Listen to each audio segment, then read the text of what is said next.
Tahukah Anda bahwa angka 350 tahun penjajahan Belanda mungkin hanyalah sebuah mitos politik yang bertahan selama puluhan tahun? Kita sering mendengar angka ini di bangku sekolah, seolah-olah seluruh Nusantara telah tunduk sejak Cornelis de Houtman menginjakkan kaki di Banten. Namun bayangkan, seorang gadis kecil bernama Felicia yang sedang menatap peta kuno yang besar. Dia bertanya-tanya, bagaimana mungkin wilayah seluas ini bisa dikuasai sepenuhnya dalam waktu yang sangat lama tanpa perlawanan yang berarti? Hari ini kita akan mengikuti perjalanan Felicia dalam membongkar tabir sejarah yang selama ini tersembunyi di balik angka-angka matematikas. Selamat datang di kanal kami. Dalam episode spesial kali ini, kita tidak hanya akan belajar tentang tanggal dan nama pahlawan, tetapi kita akan mengevaluasi narasi besar bangsa kita. Mengapa angka 350 tahun itu muncul dan siapa yang pertama kali mencetuskannya?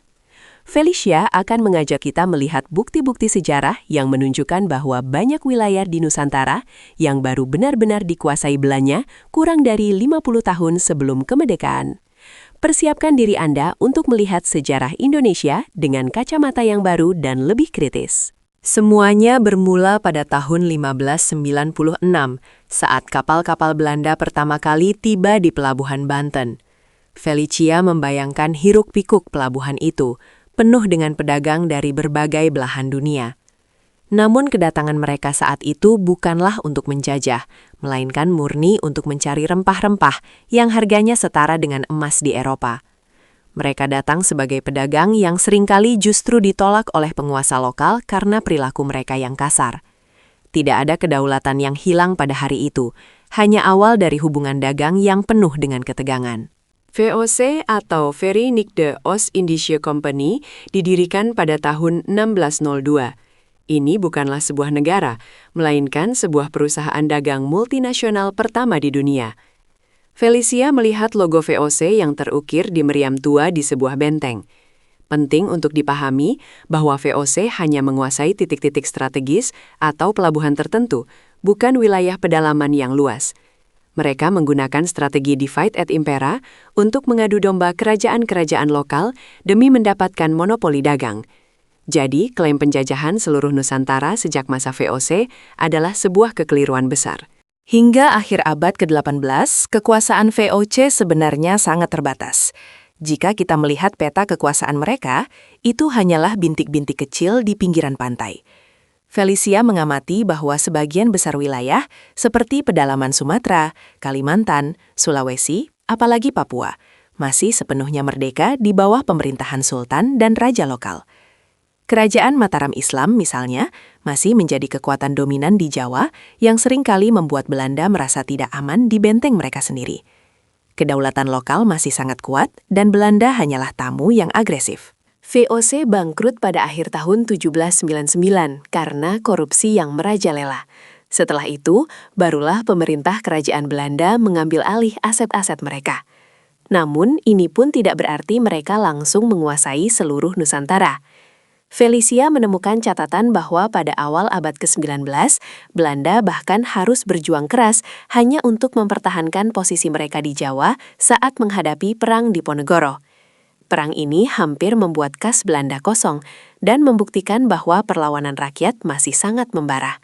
Jawa belum sepenuhnya tunduk dalam arti administrasi yang stabil. Mari kita melompat ke luar Pulau Jawa. Felicia menunjuk ke arah Aceh di peta. Tahukah Anda bahwa Belanda baru benar-benar memulai invasi besar-besaran ke Aceh pada tahun 1873? Perang Aceh berlangsung selama lebih dari 30 tahun dan merupakan salah satu perang terlama dan terpahit bagi Belanda. Hingga tahun 1904, banyak wilayah di Aceh yang masih tidak tersentuh oleh administrasi kolonial. Jadi, jika kita menghitung dari tahun 1904 hingga 1945, Belanda sebenarnya hanya menguasai Aceh selama kurang lebih 40 tahun, bukan 350 tahun seperti yang sering kita dengar. Hal yang sama terjadi di Bali. Felicia melihat gambar para kesatria Bali yang melakukan puputan atau perlawanan habis-habisan hingga titik darah terakhir. Peristiwa Puputan Badung baru terjadi pada tahun 1906 dan Puputan Kelungkung pada 1908. Ini berarti sebelum tahun-tahun tersebut, Bali adalah wilayah yang merdeka dan berdaulat. Secara matematis, Bali hanya dijajah oleh Belanda selama sekitar 37 tahun saja.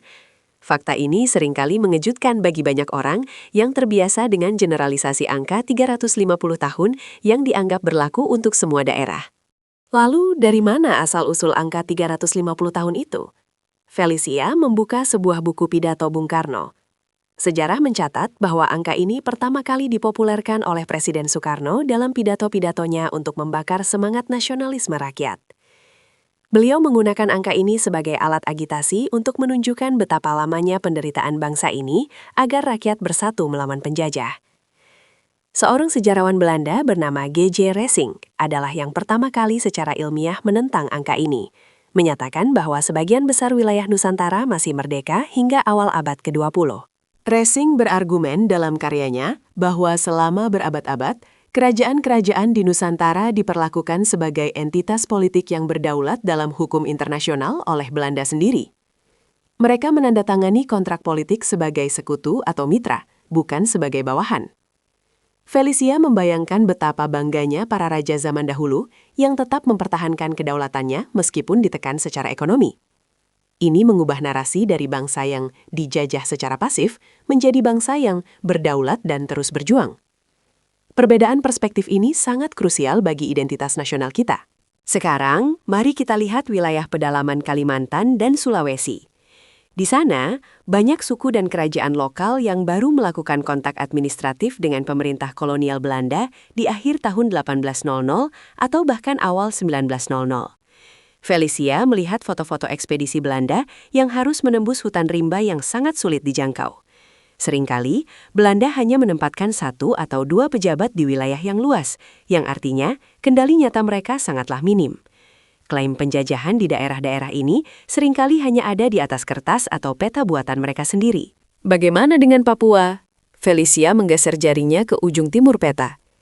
Belanda baru secara efektif mulai membangun pos-pos pemerintahan di Papua pada akhir abad ke-19 dan awal abad ke-20, seperti di Manokwari pada tahun 1898.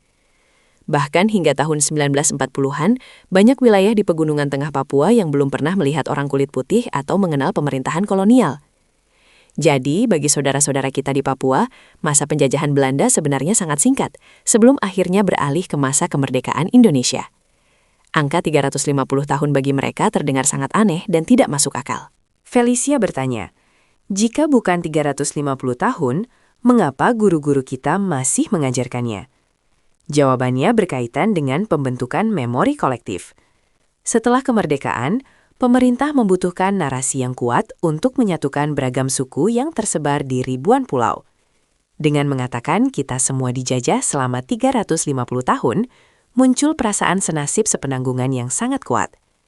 Ini adalah strategi pembangunan bangsa atau nation building. Meskipun secara data historis kurang akurat, secara politis, angka ini sangat efektif untuk menciptakan solidaritas nasional di masa awal Republik. Namun, di era informasi ini, Felicia percaya bahwa kejujuran sejarah itu penting. Mengakui bahwa kita tidak dijajah selama itu sebenarnya adalah sebuah bentuk penghormatan kepada nenek moyang kita. Itu berarti kerajaan-kerajaan kita jauh lebih tangguh dan mampu bertahan melawan tekanan asing jauh lebih lama dari yang kita duga. Kita bukan bangsa yang lemah yang bisa ditundukkan selama berabad-abad tanpa perlawanan. Sebaliknya, kita adalah bangsa pejuang yang baru bisa benar-benar ditaklukkan secara total hanya dalam waktu yang sangat singkat sebelum akhirnya kita merebut kembali kemerdekaan tersebut. Mari kita tinjau kembali konsep penjajahan. Penjajahan yang sesungguhnya melibatkan kontrol administratif, hukum, dan militer yang menyeluruh. Belanda baru menerapkan apa yang disebut Pax Nederlandica, upaya menyatukan seluruh Nusantara di bawah satu administrasi kolonial pada akhir abad ke-19. Proyek ini baru dianggap selesai sekitar tahun 1910-an. Felicia melihat garis waktu yang menunjukkan bahwa dari tahun 1910 ke 1942, saat Cheng datang, Belanda hanya benar-benar menguasai Nusantara secara utuh selama sekitar 32 tahun. Angka ini jauh berbeda dari 350, bukan? Meskipun Belanda memiliki pengaruh ekonomi lewat VOC, banyak raja lokal yang tetap memiliki otonomi penuh atas rakyatnya. Mereka masih memungut pajak sendiri, memiliki pasukan sendiri, dan menjalankan hukum adat mereka sendiri. Felicia membayangkan betapa dinamisnya politik masa itu, di mana Belanda harus sering melakukan negosiasi yang rumit dan memberikan konsesi kepada penguasa lokal agar bisa tetap berdagang.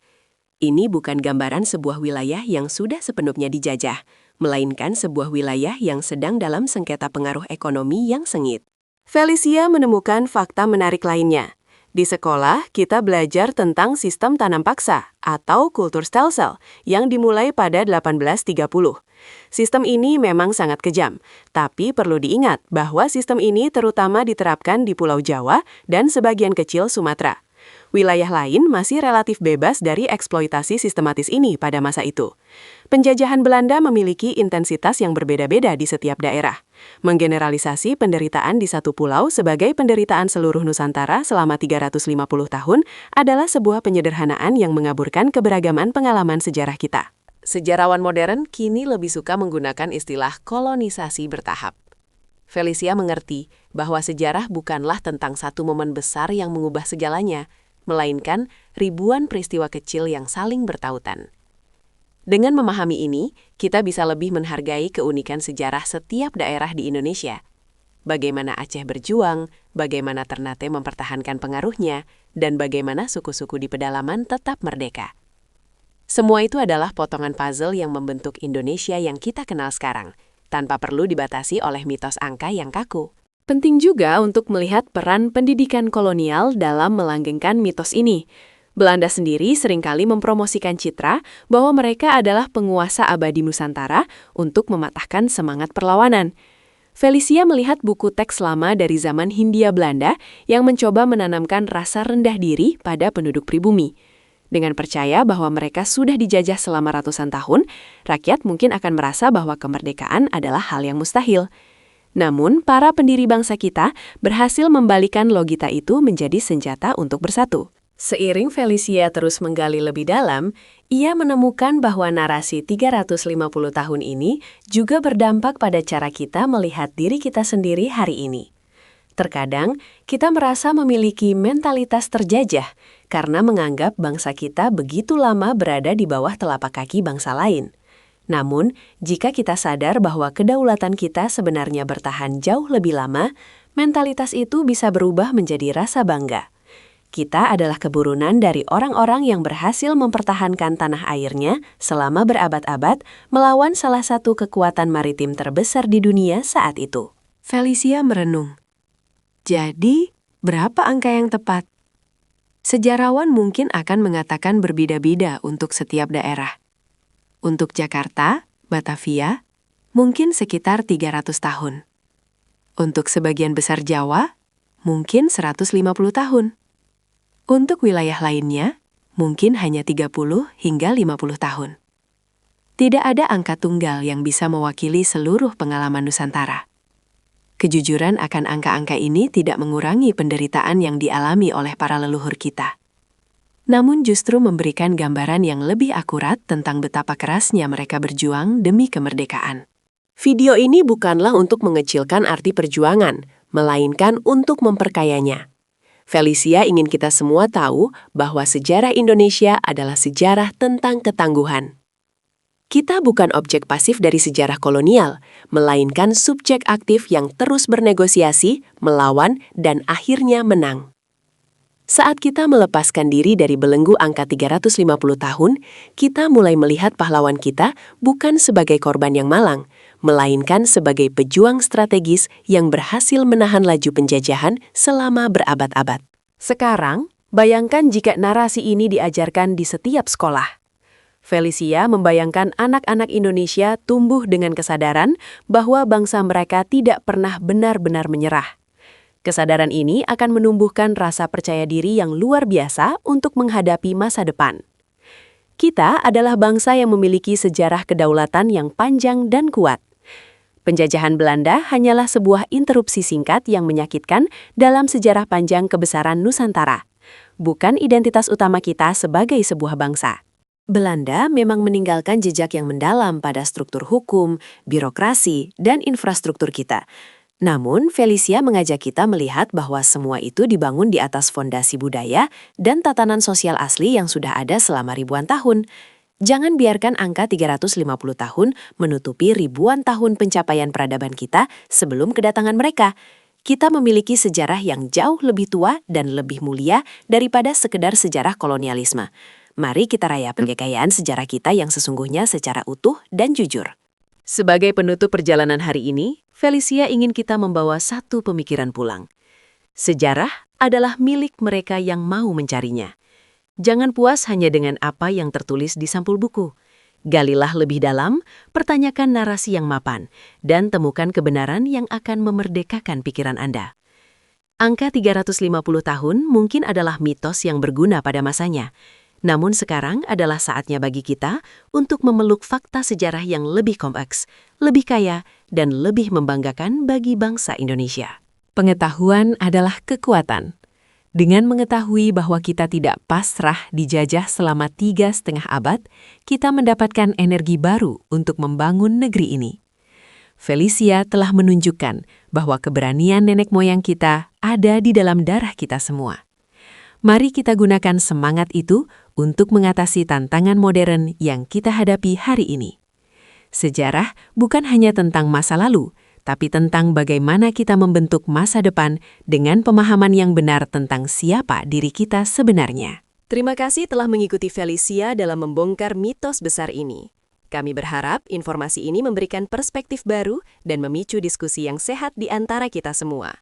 Ingatlah, sejarah adalah dialog yang terus berlanjut antara masa lalu dan masa kini. Teruslah membaca, teruslah bertanya, dan jangan pernah berhenti mencintai kekayaan identitas bangsa kita yang luar biasa ini. Sampai jumpa di perjalanan sejarah berikutnya yang tak kalah seru dan mencerahkan. Apakah Anda memiliki pendapat atau fakta sejarah lain tentang topik ini? Atau mungkin ada daerah di Indonesia yang menurut Anda memiliki sejarah perlawanan yang unik?